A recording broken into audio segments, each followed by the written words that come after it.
A gente estava falando, a Luana falou agora há pouco, todas nós falamos aqui da questão da disparada do dólar, né, gente? Sim, com a atenção voltada ao pacote fiscal, o dólar atingiu R$ 6,30 na manhã de hoje. A moeda recuou logo depois de o Banco Central leiloar 8 bilhões de dólares para conter a desvalorização do real. Ontem, o dólar fechou o dia em R$ 6,26, a maior cotação da história. Segundo o vice-presidente Geraldo Alckmin, com o pacote fiscal aprovado no Congresso, a moeda vai se acomodar, vai voltar a recuar. Você acredita nisso, Luana? Olha, eu acho que o principal sinal trocado que afetou muito o mercado e que com certeza é um dos causadores desse problema que a gente está vivendo agora, de inflação, juros e o dólar, de fato a gente ter colocado dentro de um pacote, né? Essa foi a maior crítica que a gente ouviu dos analistas financeiros, do mercado financeiro como um todo, de ter colocado no pacote fiscal uma medida que foi a mais criticada do IR, né, do aumento do número de salários aí para isenção, né, de até 5 salários. Essa foi a medida que gerou um descrédito. Eu acho que a gente falou aqui de toda a composição, ou pelo menos uma parte da composição do projeto, né, do pacote fiscal, das medidas. Tem medidas, sim, que foram muito bem avaliadas, são medidas que eram aguardadas, inclusive por setores ali que já se manifestavam contrários a esses pontos, que pediam por mudanças e cortes na carne de grupos que estavam sendo ali muito poupados politicamente, enfim. Teve medidas difíceis politicamente falando e que tem um impacto econômico, só que elas não são sustentáveis, isso a gente já sabia. Mas mesmo sendo medidas que estancam o problema, esse sinal trocado gerou, sim, um descrédito no mercado. Mesmo com a fala do ministro Haddad, tendo colocado ali com transparência quais seriam as medidas, é muito difícil a gente ter a certeza do mercado que isso vai acontecer, principalmente quando vem com um sinal trocado e a gente coloca essa expectativa agora no Congresso. E sabendo que existe uma fragilidade política na articulação do governo no Congresso e perdas que já foram acumuladas aí ao longo desse período de mandato, tem uma desconfiança real, né? Que tem base real, base aí com o histórico desse governo e da articulação desse governo. Então, eu acredito, Lívia, que com certeza aprovando as principais medidas, tentando atenuar ali as perdas, né, inclusive melhorar o projeto, como a gente falou aqui, o Congresso pode até melhorar as medidas que foram propostas. Ele pode colocar outras ali que gerem mais confiança, mas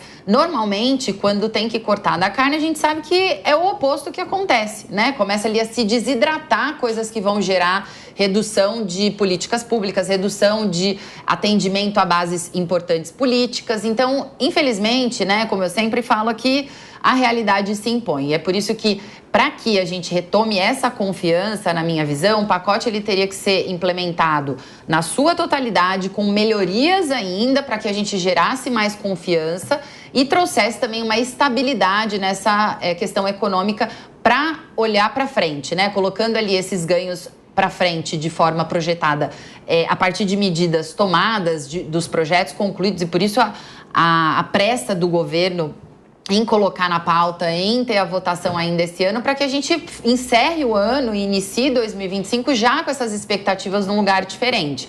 Então, a resposta é sim. Eu acho que tem condições da gente rever, até porque essa taxa é inadmissível ser mantida. A gente precisa agir para que isso retome, para que a gente controle esses índices que impactam na perda de valorização da nossa moeda. Mas isso vai demandar realmente um esforço conjunto. E num momento político, como eu falei, delicado, que é a reeleição dos presidentes das casas, o governo realmente ficou ali entre a cruz e a espada, apertado com esse timing. Agora, Priscila, é difícil a gente identificar exatamente, pelo menos nós que somos leigos, não somos profissionais que fazem parte aí do mercado, o que seria mais eficaz para ajudar, pelo menos, a minimizar o impacto dessa disparada do dólar. Vamos pegar como base, pelo menos para a gente trazer aqui algumas possibilidades, a evolução da cotação de ontem, que fechou em R$ 6,26. Quando a gente olha o gráfico da variação do dólar ao longo do dia, nós tivemos acho que ontem ou antes de ontem, eu vou confirmar, mas eu acho que foi antes de ontem. quando houve aquelas intervenções do Banco Central com os leilões, deu uma recuada no dólar. O gráfico mostra isso com muita clareza. Mas essa mudança mais significativa acontece quando há uma sinalização lá do Congresso Nacional de que sim, apesar de não concordarmos com todo o pacote fiscal, vamos sim colocá-lo em votação. E aí o primeiro projeto já é aprovado desse pacote. Com base nisso, eu acho que eu estou falando de antes de ontem, mas já confirmo essa informação. Ou seja, a questão fiscal, claro que a intervenção do Banco Central, outras questões também econômicas são importantes para fazer frente a essa disparada, mas a questão fiscal é fundamental para que haja confiança na economia brasileira. Esse é um exemplo disso. Sim, Lívia. E eu acho aqui, né, como você bem disse, nós não somos especialistas, eu pelo menos não sou na área econômica, mas eu mexo com dinheiro, a gente vê aí, né, eu digo mexo com dinheiro em que sentido? A gente trabalha, a gente paga conta, né? E o problema é que as pessoas acham, não tô preocupada, eu não viajo para Disney. Como se o dólar alto fosse só a preocupação de não viajar para Disney, né, gente? Vários produtos que a gente consome têm composição de importação. O último problema é não viajar para a Disney, mas, enfim, eu estou falando isso porque não sou da área da economia, mas a gente mexe com dinheiro, a gente vê que essa alta influencia. E aí eu quero aqui dizer que o Banco Central realmente interveio, colocando aí, né, no câmbio, na moeda, e me parece aí que até em razão disso o dólar hoje, por volta das 10h10, tentou, né, passou a operar em queda, mas o que me chama a atenção, e eu acho que a percepção que eu tenho com relação a essa alta tem muito a ver, e eu digo, para mim, a maior porcentagem dessa alta vem do medo do mercado, né, não só da não aprovação na totalidade daquilo que foi apresentado, né, pelo ministro da Fazenda e por todo o governo, mas a expectativa e o medo de deixar dinheiro aqui no nosso território, no nosso Brasil, em razão desse medo, o que faz? Eu vou tirar...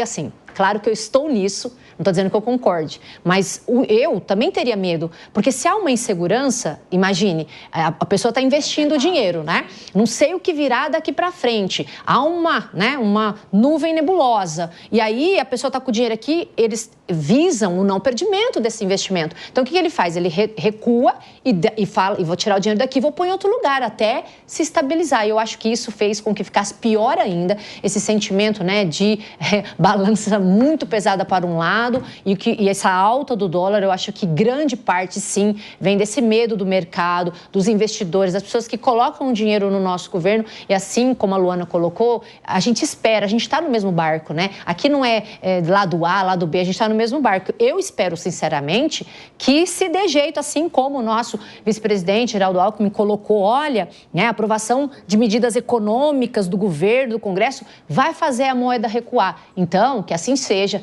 que ela recue e que se dê jeito, porque não é só o dólar, tudo vai reverberar nas coisas, né? E o dólar, alimentos, Selic, juros. Então, a gente tem um ano de 2025, é claro que eu sou otimista, mas a gente precisa ficar preocupado, porque pode ser que, se mantiver nesses moldes, a gente vai ter uma recessão, e não é bom para o país, né? Então, E tudo isso que nós estamos falando aqui, nossa, o Congresso Nacional ainda está trabalhando, estão fazendo sessões extras, tudo isso impacta diretamente a economia, tudo impacta a economia, né? Inclusive, não sei quem viu, que fizeram uma fake news do Galípolo, né, que será o próximo presidente, e essa fake news já fez uma instabilidade geral, inclusive na cotação do dólar. Então, qualquer coisa que aconteça deixa a questão econômica muito volátil, né? Acho que existe uma questão de comprometimento, né? De demonstrar que o país está comprometido em melhorar a situação econômica. Então, a hora que você vê os caras deixando as coisas para os 45 do segundo tempo, sessão extra, sessão 11 e tanto da noite, só tá votando agora porque liberou umas emendas. Então, assim, isso gera uma desconfiança, porque soa como um desprezo com o assunto e com a sociedade. Então, vamos lá, tem um mercado todo, o mundo todo aguardando esse ajuste fiscal no Brasil. E o Brasil estava lá se preocupando com sei lá o quê até os 45 do segundo tempo. Isso é que incomoda o mercado. E não adianta tomar uma série de medidas de contenção imediata do dólar se isso não mudar. Se a gente não demonstrar curto, médio e longo prazo o comprometimento com esse ajuste. Essa fake news aqui que a Laura fez referência agora, não existiu isso, tá? Como disse, uma fake news, e a AGU, a Advocacia Geral da União, até pediu para que o caso seja investigado para se encontrar quem iniciou a divulgação dessa informação, que depois foi multiplicada, né? Se proliferou nas redes sociais. Segundo esse material falso, Galípolo teria dito que a moeda do BRICS nos salvaguardaria da extrema influência que o dólar exerce no nosso mercado. E aí ele mencionou, ao falar do dólar, imagina, né? Um futuro presidente do Banco Central se falaria algo nesse sentido. E ele se referiu ao dólar como uma moeda estadunidense e ainda fez uma previsão de uma cotação de R$5 do dólar.